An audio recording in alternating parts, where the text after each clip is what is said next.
Alors, on peut commencer. Thierry Volton, nous nous retrouvons à l'approche du 36e anniversaire de la chute du communisme, dans un climat social marqué par la résurgence de formes de nostalgie restaurative, dont la plus préoccupante est sans doute celle liée au communisme. Comment expliquez-vous ce phénomène? Alors d'abord, ce n'est pas un phénomène uniquement roumain, soyons clairs. C'est un phénomène, pas international, parce qu'il faut que ça soit vraiment dans les pays qui ont connu le régime. Mais vous savez, comme l'a dit Tocqueville, vous savez qui est Alexis Tocqueville, disait que les hommes préfèrent la sécurité à la liberté.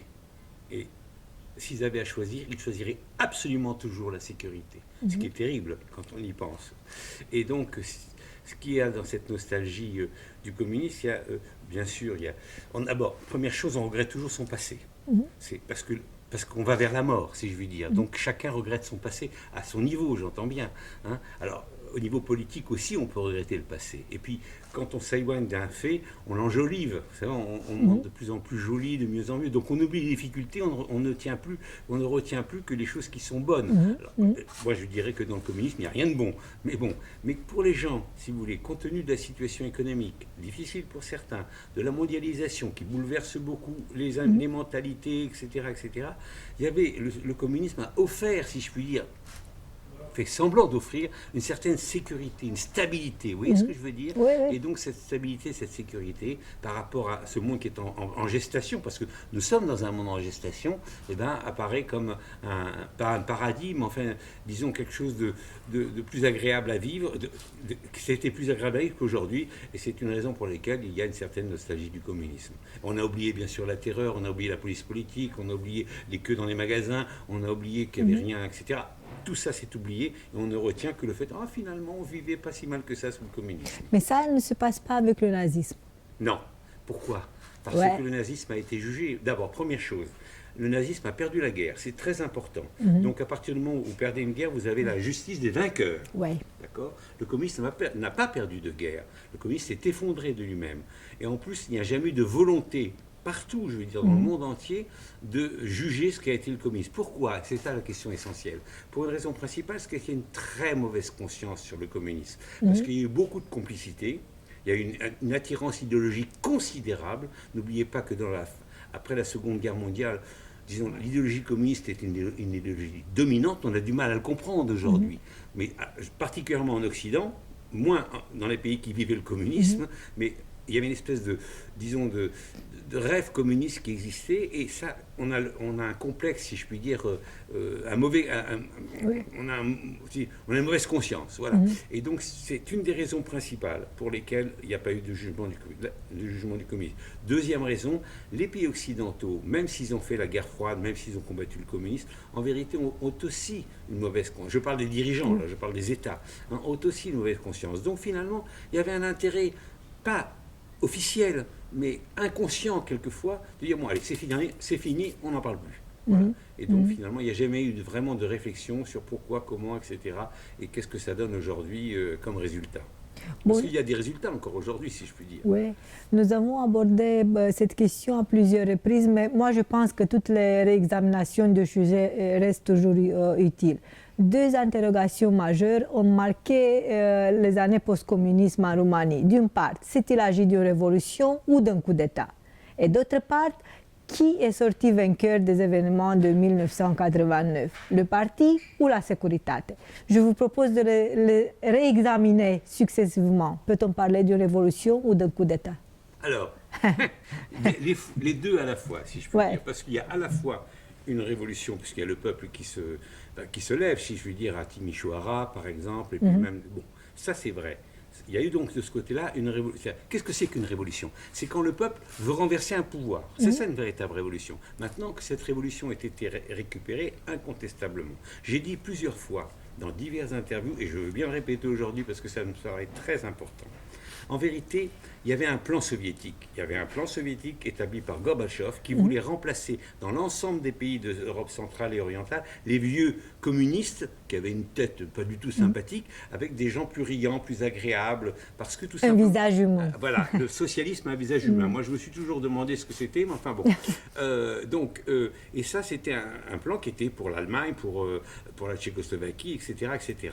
Et partout, ça ça a échoué parce que tout simplement, il y a eu, Gorbatchev a eu le tort, je pourrais dire, d'ouvrir le couvercle un tout petit peu de la marmite, si je puis dire, et pouf, ça lui est éclaté à la figure. Le seul pays où ça a marché, c'est chez vous, en Roumanie. Pourquoi? Alors ça, c'est... C'est la grande question. D'accord, parce que je pense que d'abord, je pense que voilà, il faut retourner en histoire un peu en arrière. Je vais retourner avec les bolcheviks, vous voyez, donc on va faire très rapidement pour que vous compreniez ce que je veux dire. Je pense que les bolcheviks, la Russie, a compris à un moment donné que la Roumanie était un pays assez dangereux. Je vous explique pourquoi. Parce que lorsqu'il y a eu la révolution hongroise en 1919, Béla Kun, qui était le responsable, a été chassé par l'armée roumaine. Je ne sais pas si vous vous en souvenez. Oui. Et donc, tout ça, évidemment, ils n'ont pas oublié les bolcheviks. Ils ont ouh là là là là, il va falloir s'occuper de la Roumanie. Et je pense, franchement, qu'ils ont fait beaucoup d'efforts pour infiltrer. Je parle donc d'avant la guerre, je parle. Hein, je parle disons, de 1920 à 1939. Alors, je ne dis pas qu'ils ont infiltré, mais ils ont travaillé, je pourrais dire, des élites, etc. Parce qu'ils sont très bons pour ça, il ne faut pas l'oublier. Bon, ce qui fait qu'il y avait un humus. Vous savez ce que c'est un humus? C'est une espèce de chose sur laquelle on peut faire pousser des fleurs, des arbres, etc. Ils ont mis en place un humus, hein, qui a fait que la sécurité dans ce pays, alors là je parle d'après la prise du communisme, après la Seconde Guerre mondiale, a eu toujours beaucoup de pouvoir, parce qu'il y avait des liens qui existaient entre le KGB, le NKVD, si je puis dire, et la sécurité. Parce qu'il ne faut pas oublier quand même que tous les services de secret d'Europe centrale et orientale ont été formés par le NKVD, tous sans aucune exception. D'accord. Donc ce qui fait que lorsqu'il y a eu la révolution, enfin la volonté de Gorbatchev de changer les anciens communistes par de nouveaux communistes plus agréables, etc., eh bien, le seul pays où ça a vraiment réussi, c'est ici. Et la révolution a été récupérée. Et le communiste, excusez-moi, au visage humain chez vous, ça a été Iliescu. Hein? Donc voilà. Donc il a apporté avec lui, Iliescu, à la fois des membres du Parti communiste, de la nomenclatura communiste, et évidemment des membres de la Securitate qui ont évidemment tout tenu cela derrière, en coulisses, si on je peux dire. Ouais. Donc voilà. Ce qui fait que alors c'était une révolution détournée par un coup d'État. Récupéré par un coup d'État. On connaît bien ce mot, la restauration. Oui, absolument. Voilà. Et donc vous vous retrouvez. Alors je ne dis pas que vous vous retrouvez dans un pays, dans un système communiste, parce que ça n'a plus rien à voir. Ils peuvent pas se permettre de faire un système communiste après 89. Mais le problème, excusez-moi, vous compreniez bien ce que je veux dire. Le problème essentiel du communisme, depuis toujours, c'est de tenir le pouvoir. À partir du moment où vous tenez le pouvoir, vous pouvez relativement faire tout ce que vous voulez. Hein. Bon, alors ça peut être un régime totalitaire. C'est encore mieux quand c'est un régime totalitaire. Vous avez la Chine en est un exemple, par exemple, aujourd'hui, parce que la Chine reste un pays totalitaire, et on y reviendra peut-être. Mais dans un pays comme la Roumanie, après le 89, on ne peut plus se réclamer du communisme. Évidemment. Mais le néo-communisme? Oui, non, pas vraiment, mais on peut jouer sur cette nostalgie, par exemple, quand on a parlé, c'est vrai. Bon, et donc le principal, c'est que ces gens-là qui ont pris le pouvoir, c'est-à-dire Iliescu et tous ceux qui sont derrière eux, le principal pour eux, c'était de tenir le pouvoir. Alors, ils ont fait des concessions, parce qu'il y a eu des mouvements, etc. Mais essentiellement, ils ont tenu le pouvoir. Ils ont tenu le pouvoir un certain temps, ce qui fait que vous êtes dans une situation très particulière par rapport à vos voisins qui ont été libérés, eux, à peu près totalement du communisme. Et alors, Iliescu, il a joué pour la Securitate ou pour le parti? Qui a gagné la lutte? Et le récit, qui a gagné le récit? Pas la Securitate, à mon avis. Je vous explique pourquoi. Pas parce que c'est eux qui ont... C'est pas la question d'avoir gagné ou pas gagné. Parce que vous comprenez bien que les services de renseignement, de secret, si je puis dire, n'ont pas forcément bonne presse. Mais partout dans le monde, hein, parce qu'on se dit qu'est-ce qu'ils font, ils manipulent, etc. Donc, il est clair qu'on ne peut pas revendiquer quelque chose au nom d'un service de renseignement, encore moins d'une police politique. Vous comprenez bien, parce que la sécurité, c'est à la fois un service politique, un service de renseignement, etc. Bon, donc on ne peut pas se réclamer, enfin en tout cas, mettre en avant la sécurité, c'était très mauvais, si je puis dire, au point de vue d'image de marque. Hein. Maintenant, le parti, c'était aussi assez mauvais dans une certaine mesure, puisque vu la catastrophe de Ceausescu et la catastrophe du parti. Donc à la fois, je ne pourrais pas répondre à votre question, je dirais c'est un mixte. On cache un peu la Securitate, qui reste en coulisses, si je puis dire, et surtout pas la montrer. Et puis on essaye de montrer qu'on n'a rien à voir avec le communisme et que finalement c'est du passé. Bon, c'est une espèce de mixte. Voilà, c'est une espèce de mixte entre Securitate et parti, idéologie, en même temps réforme. N'oubliez pas qu'il y a une volonté de réforme aussi dans tout ça. Pas parce que pas idéologique, c'est pas qu'ils ont besoin d'une réforme idéologique, ils ont besoin d'une réforme économique. Oui. C'est ça qui est important. Tous les pays communistes qui se sont libérés étaient en ruine, il ne faut pas l'oublier. Et qu'est-ce qui sauve de la ruine? C'est l'argent occidental. Ça a toujours été l'argent occidental qui a sauvé ces pays-là. Donc si vous vous montrez trop communiste, vous n'avez plus, si je puis dire, l'argent des Occidentaux. Donc il faut montrer un visage plus ouvert, ce que j'appellerais le socialisme, que vous avez dit, le socialisme à visage humain. Et c'est ça. Et donc Iliescu ne pouvait pas se réclamer du communisme, parce que sinon il fermait les portes de la Roumanie aux investissements occidentaux. Donc il s'est montré comme un réformateur, etc. Mais ça n'empêche qu'il avait derrière un projet politique, sans aucun doute, avec la Securitate qui peut-être lui soufflait dans l'oreille. Et la Russie est disparue après la chute du communisme en Roumanie? Oui. Mais elle a disparu d'abord. Bon, d'abord, en Russie, il y a eu la période de Helsinki, qui est la seule, comme je dis toujours, finalement, la période de Helsinki, c'est la seule où les pauvres Russes ont été à peu près libres. Mais dans un, excusez-moi, je vais employer un mot très vulgaire en français, mais dans un bordel gigantesque. D'accord ? Et donc, c'était une ruine, finalement. Alors, dans ces 10 ans de Helsinki, il y a des gens qui ont pris le pouvoir au niveau des matières premières, ce qui avait donné les oligarques, mais quand même c'était un Far West en vérité. Vous savez, il y avait un nombre de morts considérable à cette époque-là, tués par la mafia, tués par etc. C'était le Far West, vraiment, au vrai sens du terme, comme on voit dans les westerns. Et donc, à un moment donné, il fallait mettre un shérif, pour mettre de l'ordre, si je puis dire. Et ils ont choisi, je dis bien qu'il n'a pas été lui-même, ils ont choisi Poutine. Et donc, il a été choisi, et finalement, il est devenu le shérif. Il est devenu le chef du shérif, il est devenu le chef du pays. Voilà. Il a réussi, en vérité. On peut reprocher toutes choses à Poutine, mais il a réussi à mettre de l'ordre dans ce pays. Et ça, excusez-moi, les Occidentaux ont apprécié cette situation.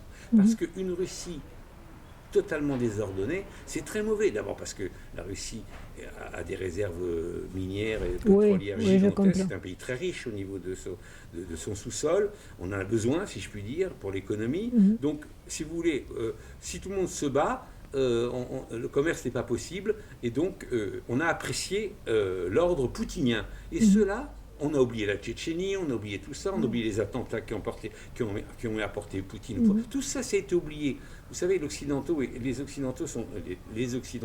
peut-être pas, mais les États occidentaux sont assez coupables dans tout ça. Et finalement, il y a eu deux Poutines. Le Poutine qui a plu considérablement à l'Occident, c'est celui qui, jusqu'en 2008, voilà, là vraiment, Poutine était à tapis rouge, etc., alors qu'il annonçait déjà le programme. Il y a un discours de 2005 de Poutine. À München. Oui, exactement, dans lequel il dit il faut sortir de l'OTAN, etc. Donc il annonce son programme, sauf que personne ne l'écoute à ce moment-là.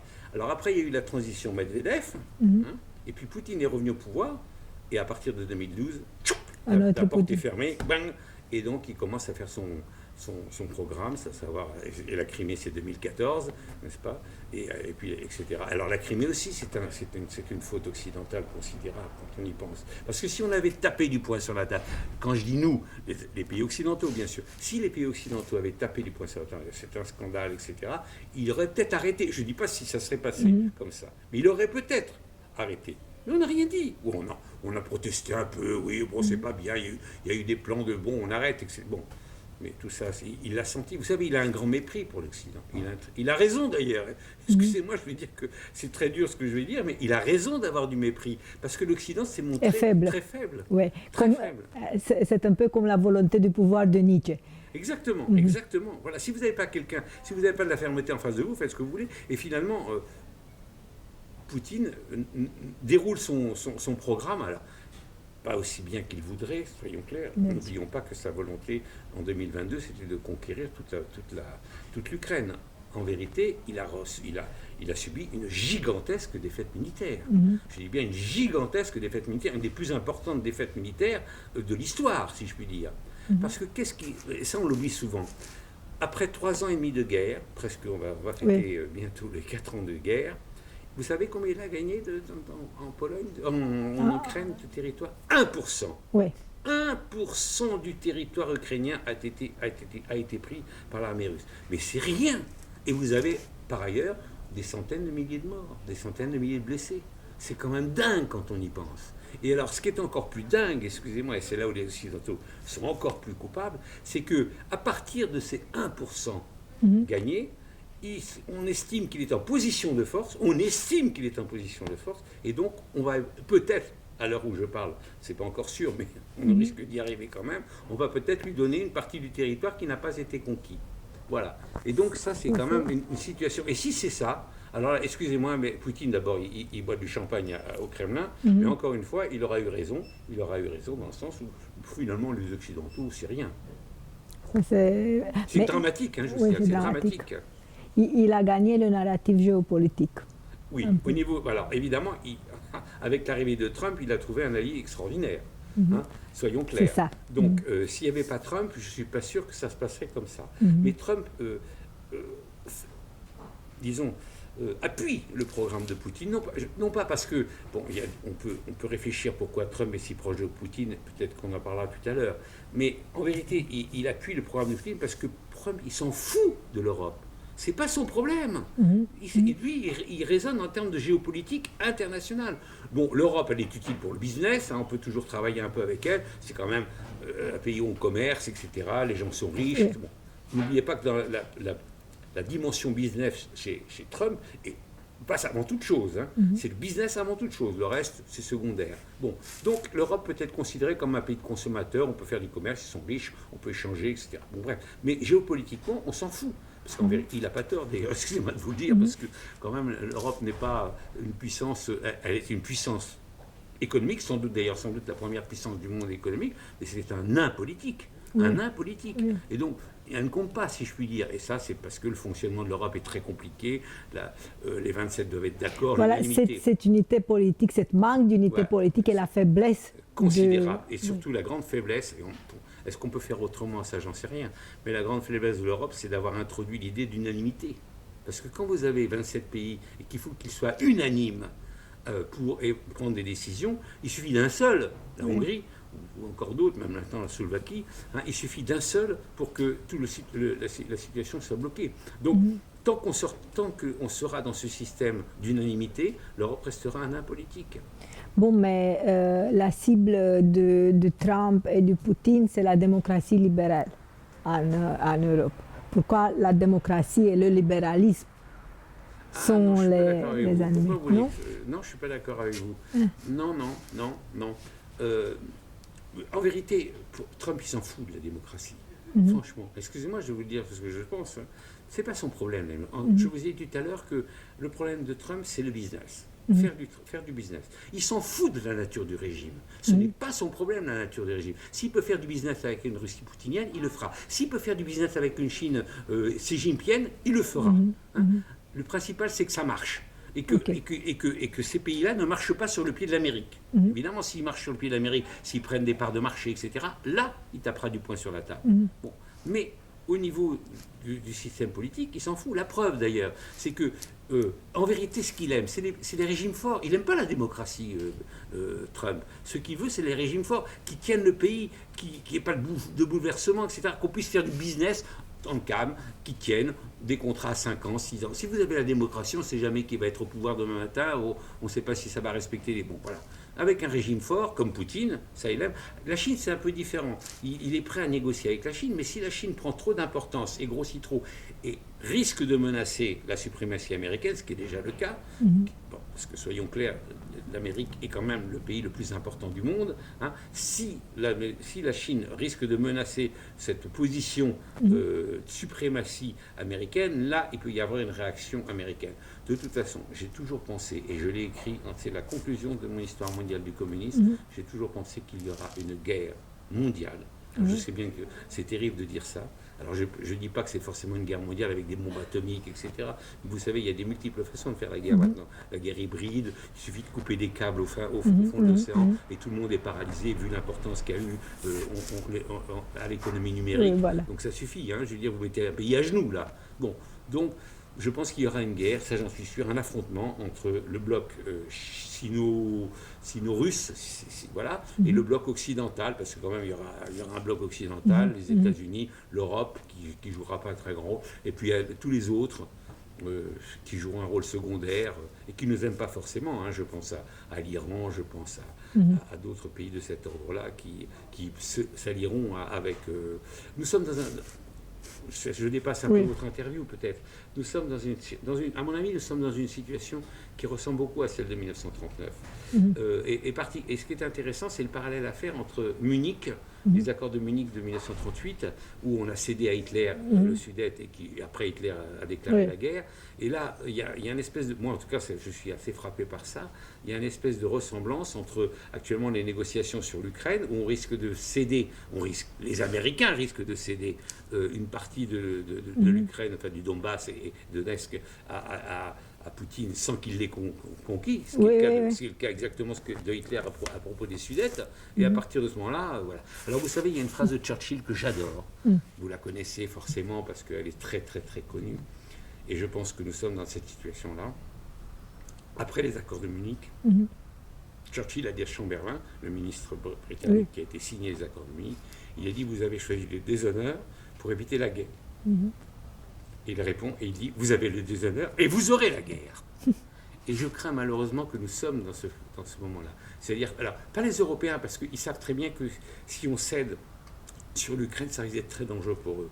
Ça, c'est sûr. Mais du côté américain, ils s'en foutent, encore une fois, je le répète. On n'imagine pas à quel point le pouvoir américain, trumpien, se fout de l'Europe. Ce n'est pas son problème, l'Europe. Hein. Son problème, c'est la Chine. C'est éventuellement, c'est pouvoir et avoir une stabilité suffisante pour pouvoir continuer à faire du travail, du business, le business. Alors, et donc, ce qui risque de se passer, si jamais les accords se font sur le dos des Ukrainiens, sur le dos des Européens, là, on pourra dire que Trump a choisi le déshonneur pour éviter la guerre. Il aura à la fois le déshonneur et la guerre. Mais les Européens peuvent se débrouiller sans l'Amérique. C'est très difficile, mais ça, nous sommes encore une fois responsables. Vous savez, il ne faut pas forcément toujours accuser les autres. Il faut savoir se regarder en face. Qu'est-ce que nous avons fait depuis la Seconde Guerre mondiale? Je dis nous, les Européens. Hein, quand je parle de nous, c'est les Européens. On s'est dit, bon, il y a les Américains qui nous protègent. Alors, ce n'était pas aussi clairement dit que ça. Les Américains nous protègent, il y a des forces américaines sur le territoire européen, etc. Ils ont des satellites maintenant qui savent à peu près tout ce qui se passe dans le monde. Bon, voilà. Donc, pourquoi pas. Donc, on n'a pas développé notre armée. On a en vérité même affaibli nos armées. Alors maintenant, on se réveille. Mais vous savez, pour mettre des armements d'armées en route, il ne faut pas claquer des doigts hein, comme ça. C'est un long travail.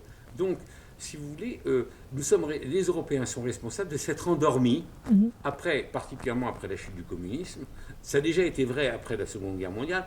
Il est vrai que n'oublions pas que l'Europe avait été très frappée par la guerre. Donc, elle avait envie de paix. Les peuples européens avaient envie de paix.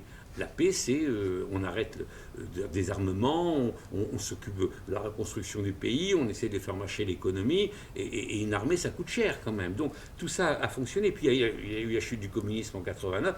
L'ennemi est parti, donc on peut y aller. Hein. Voilà. Donc aujourd'hui, on se retrouve. Alors je ne dis pas que Poutine est communiste, c'est différent, mais Poutine a un programme impérialiste. Russo-communiste, on pourrait dire. Brun-rouge. Voilà, brun-rouge, exactement, hein, qui fait qu'à nouveau, on est face à un ennemi. Vous savez ce que j'ai dit dans un article que j'ai écrit il y a déjà peut-être un an, je ne sais pas. J'ai dit, et j'en suis intimement convaincu, que l'Europe n'a jamais eu un pire ennemi que Poutine depuis Hitler.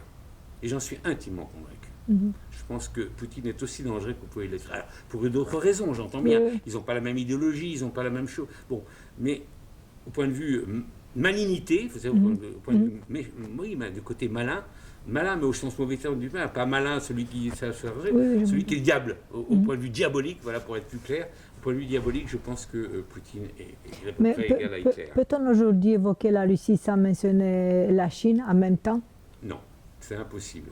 Dans la guerre qui est en train d'être menée aujourd'hui, il est incontestable que sans la Chine, Poutine ne pourrait pas mener cette guerre aussi longtemps qu'il le mène. Parce que quand même, il ne faut pas l'oublier, tout à l'heure je vous disais qu'après presque 4 ans de guerre, il a gagné 1% du territoire. C'est ce qu'on appelle une gigantesque défaite militaire. Excusez-moi, je répète encore ce que je dis, parce qu'on ne mesure pas cette chose. Hein. Mais il ne faut pas oublier que la Russie aujourd'hui est très économiquement malade. Hein. Mais on ne le voit pas beaucoup, on ne veut pas le dire. Comme d'habitude, les statistiques sont truquées, etc. Bon, mais, et en plus, n'oublions pas que le complexe militaro-industriel ingurgite énormément de finances. Parce qu'ils ont besoin de cet argent. Donc tout cet argent qui va au complexe militaro-industriel ne va pas dans le reste de l'économie. Hein. Donc il commence à y avoir des problèmes d'approvisionnement dans les stations-service, etc. Alors je ne dis pas que le peuple russe va se révolter, hein, ça je ne crois pas une seconde. Hein. Même si la situation empire, ce n'est pas le problème. Mais quand même, pour mener une guerre, il faut avoir non seulement... il faut avoir voilà, il y a une expression, il faut avoir du beurre et des canons. Ouais. Hein. Bon, alors ils ont des canons, mais le beurre commence à diminuer, si je puis dire. Et donc, sans la Chine, et j'en viens à votre question, il est évident que Poutine ne pourrait pas tenir trop longtemps. Alors, aujourd'hui, il peut encore tenir, mais si la guerre se poursuivait, c'est pour ça que la volonté d'imposer la paix qu'à Trump est finalement contre-productive dans une certaine mesure. Parce que si la guerre se continue, je suis convaincu que la Russie serait obligée d'arrêter. Bon, seulement, son avantage, c'est qu'elle a derrière la Chine qui l'aide. Alors, la question qu'on peut se poser, c'est pourquoi la Chine s'intéresse à cette guerre, pour 2 raisons essentielles. Tant qu'il y a une guerre qui se trouve en Europe et qui est un abcès, ce qu'on appelle un abcès de fixation, M. Xi Jinping peut faire ce qu'il veut dans l'Asie du Sud-Est. Personne n'ira voir qu'est-ce qui se passe. C'est ce qu'il fait d'ailleurs, les petits îlots, etc. La construction de porte-avions, ils en sont déjà à 3 alors qu'ils n'en avaient aucun il y a 10 ans. Donc vous voyez, tout ça, c'est un ensemble de choses qui fait que le regard est détourné, si je puis dire. On est fixé sur... Bon, ça, c'est la première Détourner l'attention. Détourner l'attention. La deuxième chose, et il ne faut pas le négliger non plus, c'est qu'une bonne alliance avec la Russie permet à la Chine, en tout cas c'est son espoir, de profiter des richesses de la Russie, et particulièrement des richesses pétrolières et minières. N'oublions pas, et ça c'est excessivement important, que la grande faiblesse de la Chine, c'est le pétrole. Oui. Parce qu'elle n'a pas de pétrole et qu'elle est obligée d'importer du pétrole par des tankers. D'accord ? Or, il n'y a rien de plus fragile qu'un tanker. Excusez-moi, dans le cas d'un conflit, vous avez un sous-marin, boum, le tanker, boum, et c'est fini. Et donc, il n'y a plus de pétrole. Oui. Hein. Donc, c'est plus difficile de s'attaquer à des pipelines. Hein. Bon, donc, si vous voulez, dans la vision, parce qu'il est incontestable que Xi Jinping, il n'est pas éternel, heureusement, mais que Xi Jinping a des visions impérialistes mondiales, ça j'en suis sûr. C'est-à-dire qu'il veut il va en finir avec le modèle occidental, vraiment. D'ailleurs, comme Poutine, bon, mais comme je dis toujours, le problème c'est que Poutine, il en rêve, il n'a pas les moyens de le faire. La Chine, elle en rêve, mais elle se donne les moyens de le faire. Et la Chine a des raisons culturelles. Elle veut... Voilà, exactement, bien sûr. Et puis il y a une revanche à prendre. Comme une guerre idéologique. Et puis bien sûr, n'oublions pas, parce que ça c'est aussi une dimension qu'on oublie, tout ça est un peu compliqué pour vos auditeurs, j'en sais rien, mais n'oublions pas qu'il y a une dimension là-dessus très idéologique. D'abord, il y a une volonté de revanche de la Chine par rapport au passé, où les Occidentaux ont fait chuter l'empire chinois. Je parle des traités sur l'opium, etc., qui à partir de ce moment-là, l'empire chinois s'est effondré. Hein, première chose. Et n'oublions pas une deuxième chose, et ça, parce qu'on ne veut pas le voir, c'est que la Chine reste un pur pays communiste. C'est-à-dire derrière une économie de marché qui marche formidablement, hein, derrière tout ça, il y a un pouvoir communiste. Et ce que je vous disais tout à l'heure, je vais le répéter. L'important, c'est le pouvoir. L'important, c'est de détenir le pouvoir. Xi Jinping qui détient totalement le pouvoir. Le Parti communiste est totalement dominant, je veux dire. Il y a un comité central, un bureau politique, il y a 90 millions de communistes. Il ne lâche pas rien sur les libertés, en tout cas, peut-être sur les libertés civiles, mais en tout cas rien sur l'information, sur tout ça. Il n'y a jamais autant de contrôle dans les rues grâce aux caméras, etc. Vous savez, l'ère numérique que nous vivons est une ère excessivement dramatique, dans le sens où jamais on a surveillé autant les êtres humains. Mais c'est ce qui est vrai en Chine, bien sûr, mais ce qui est aussi vrai chez nous. Hein. Aujourd'hui, et ça, c'est la réussite de Chine. De la Chine? De la Chine. Non, Ce système de surveillance. Ça c'est sûr. Oui. Mais c'est pas elle qui les fait. C'est encore une fois, vous oui. allez me dire vraiment ce garçon est complètement obsédé par l'Occident. Mais encore une fois, les Occidentaux sont responsables. Non pas parce qu'ils ont mis les caméras en Chine, j'entends bien, mais c'est eux qui ont fabriqué tout ce système. Excusez-moi, l'économie numérique, la mise en place, elle a été faite par les Américains principalement. Hein. Donc ça a commencé il y a 40 ans et ça fait que progresser, si je puis dire. En vérité, les nouveautés, elles ne viennent jamais de Chine, elles ne viennent jamais de Russie, elles viennent toujours des États-Unis, mais y compris d'ailleurs chez nous. Grosso modo, on en profite, nous aussi. D'ailleurs, nous n'avons jamais... Alors, les idées sont occidentaux, mais... Pas les idées, la technologie est occidentale. Okay. Par contre, le pouvoir, plus un pouvoir est dictatorial, plus évidemment il utilisera ces technologies pour surveiller son peuple. Et donc la Chine en est un exemple même. Vous savez qu'il y a un carnet citoyen, et si vous n'avez pas un certain nombre de points, vous pouvez vous déplacer, vous ne pouvez pas prendre le train, etc. Mais on ne s'imagine pas. Moi j'ai écrit un livre là-dessus. Donc là-dessus, on peut voir que c'est effectivement... là, en vérité, ce qui est terrible, c'est que l'instrument numérique, l'économie numérique aurait pu être une formidable, finalement, liberté humaine au niveau des connaissances, au niveau des échanges, etc. En vérité, on s'aperçoit de plus en plus que ça devient un enfermement considérable. Voilà, je veux revenir un peu sur la Roumanie. Si l'on admet que le plan de KGB a effectivement réussi en 1989, comment analysez-vous aujourd'hui l'implication de la Russie et la logique de la guerre hybride dans laquelle la Roumanie est également devenue une cible? Et une cible facile? Très facile. Très facile. Très facile, très fragile. Très fragile parce que vous avez un front mouvement populiste, etc. Donc ça, c'est très très fragile. Ça peut être facilement manipulable. Alors d'abord, que je pense fondamentalement, c'est que Poutine n'a pas l'intention d'envahir l'Europe. Ça, c'est des bêtises. Même s'il gagnait en Ukraine, peut-être qu'il attaquerait éventuellement un peu la Lituanie, enfin l'Estonie plutôt, pour voir la réaction. Il le ferait pas pour conquérir l'Estonie, mais pour voir la réaction de l'OTAN. Hein, savoir si l'OTAN mettra en place cet fameux article 5, vous savez, cet article 5, si un pays de l'OTAN est attaqué, on y va tous, et comme ça, bon. Et à mon avis, excusez-moi, je vais vous dire ce qui est cynique, c'est que si l'Estonie est attaquée par l'armée russe, les Occidentaux ne bougeront pas. Ils ne bougeront pas. L'article 5 ne fonctionnera pas. Hein? Mais si la Pologne va... Ah, la Pologne, mais de toute façon, il ne s'attaquera pas à la Pologne. Parce que la Russie a une très mauvaise expérience de la Pologne. Et ça, c'est resté, si vous voulez, la Pologne, c'est l'arête dans la gorge, si je puis dire, de la Russie. Il ne s'attaquera jamais à la Pologne. D'autant plus que la Pologne s'arme beaucoup plus que les autres. Ça, c'est la première chose. Bon, alors, concernant je me souviens un peu de votre question, excusez-moi. Ah oui, la fiabilité. Oui, alors, ce que je voulais dire... Et quelles sont les faiblesses de la Roumanie, maintenant? D'abord, d'une façon générale, je viendrai à la Roumanie. C'est ça que je voulais dire. L'objectif de Poutine, ce n'est pas de conquérir l'Europe. En vérité, ce serait une bêtise de conquérir l'Europe, parce qu'il en a besoin économiquement de l'Europe, parce que ça fonctionne bien mieux que chez lui. Donc en vérité, je pense que Poutine veut finlandiser l'Europe. Finlandiser l'Europe. Faire en sorte que l'Europe soit aussi faible et qu'il puisse éventuellement profiter de son économie. Alors, je ne suis pas sûr qu'il y arrivera, hein, soyons clairs. Mais enfin, il aimerait bien que ça soit, c'est son rêve, si je puis dire. Bon, enfin, pas du tout conquérir, parce que si vous faites la conquête de l'Europe, vous détruisez l'appareil économique que représente l'Europe. Et ce n'est pas l'intérêt pour la Russie. Ce qu'il veut, c'est conserver l'appareil économique de l'Europe et pouvoir en profiter. Et pour ça, il n'y a rien tel que la finlandisation. Pour finlandiser un pays, pour finlandiser une région ou un pays, il suffit de mettre en place des pouvoirs qui sont favorables. Ça, par exemple, Orban.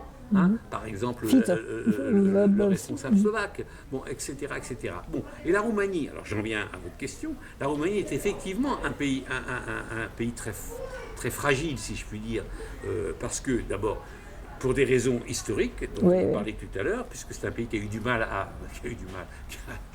encore aujourd'hui, ce n'est pas du passé, c'est du présent, qui a du mal à accéder à la véritable démocratie, hein.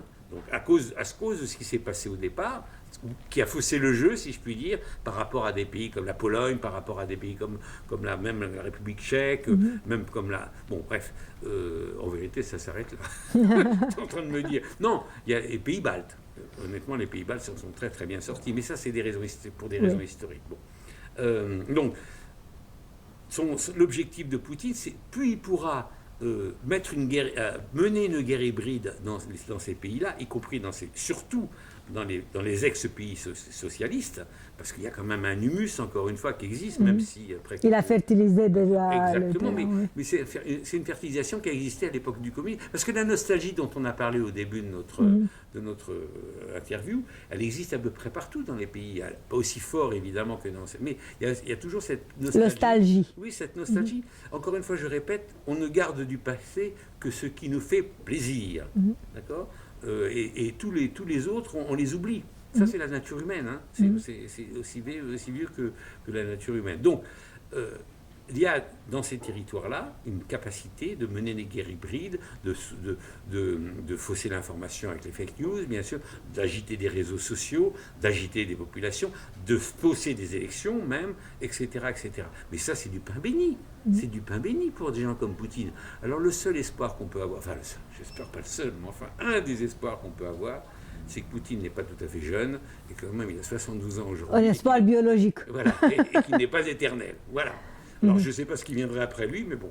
Mais quelle est la plus grande faiblesse de la Roumanie face à Russie? Son manque de volonté politique, ça c'est clair. Vous savez, le manque de volonté politique, il est général, mais il est particulièrement vrai dans un pays comme la Roumanie. Si vous aviez des leaders politiques qui ont des idées claires, avec un programme clair, eh bien, sans doute que la Roumanie s'en porterait mieux. Je vais prendre un parallèle qui va vous paraître bizarre. Maya Sandu. Hein? Avec la Moldavie. Pas du tout. Non. Avec les États-Unis. Oh. Voilà. Si Trump a gagné, c'est évidemment parce que derrière, il a très bien gagné, hein, soyons clairs, son élection est incontestable. Mais si Trump a gagné, c'est aussi parce que le Parti démocrate a des faiblesses, parce que le Parti démocrate s'est montré très faible. Oui. Hein. Et donc, je fais un parallèle avec la Roumanie. Si la démocratie a tant de mal à se mettre en place dans ce pays, c'est évidemment à cause du passé dont on a parlé, mais aussi parce que la classe politique est excessivement faible. Hein. Et il y a la classe politique, la classe politique est faible, c'est-à-dire elle n'a pas de leader, elle n'a pas de véritable programme, parce qu'il y a beaucoup de corruption derrière tout ça, soyons clairs, soyons pas innocents. Hein. Mais pour que les leaders politiques ne suffisent pas, il faut aussi une appétence, vous savez, un appétit de la population pour la démocratie. Or, encore une fois, on en revient à ce qu'on disait tout au début de cette interview.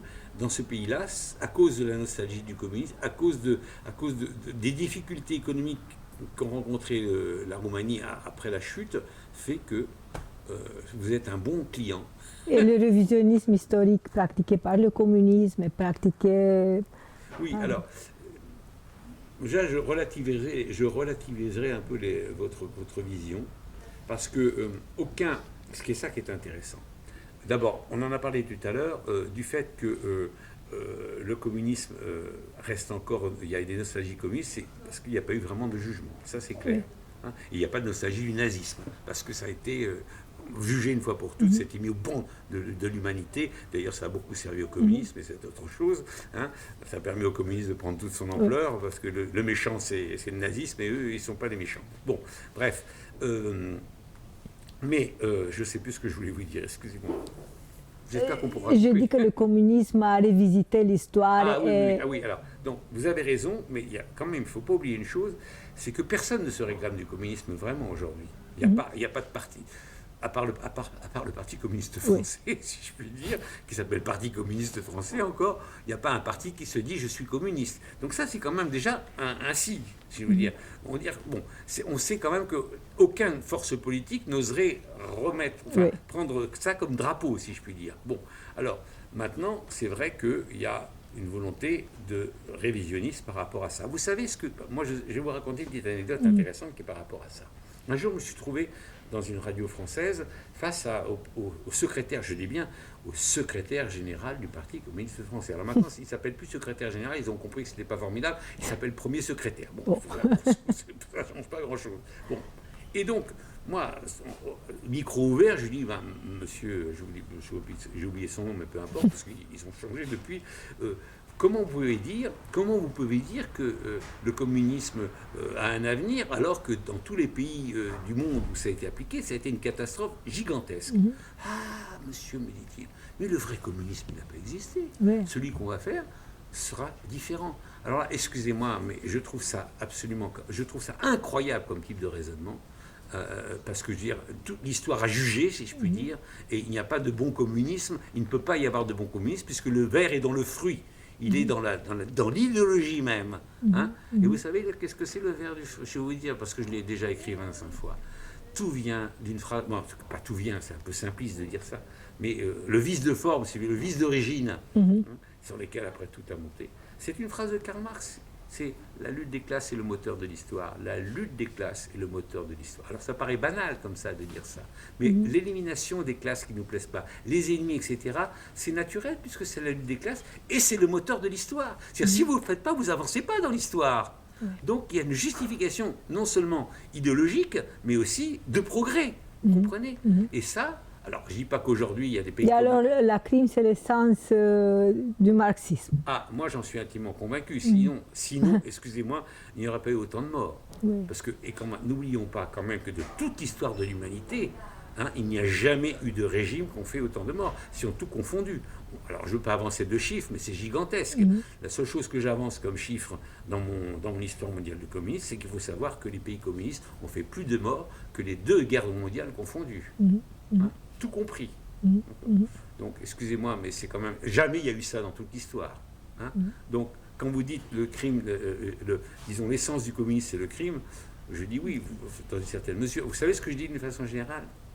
J'aime beaucoup ça. Enfin, je ne sais pas parce que je le dis, mais parce que je trouve que c'est tout à fait vrai. On doit tout oublier de communisme, mais vraiment tout oublier parce que c'est un malheur, sauf une seule chose, les victimes. Et les complices. Les complices, bien sûr, voilà. mais les victimes. Je pense aux victimes parce que il y en a tellement, ils ont tellement été malheureux. Je pense aux paysans particulièrement, qu'on oublie si souvent. Dans tous les pays communistes, ça a été les grands martyrs. Dans tous les pays. Parce qu'ils représentent le passé. Vous voyez, c'est vieux, le communisme. D'abord, ce sont les propriétaires terriens. Et la propriété terrienne, c'est interdit, etc., etc. Merci beaucoup, Thierry Volton. Je vous en prie.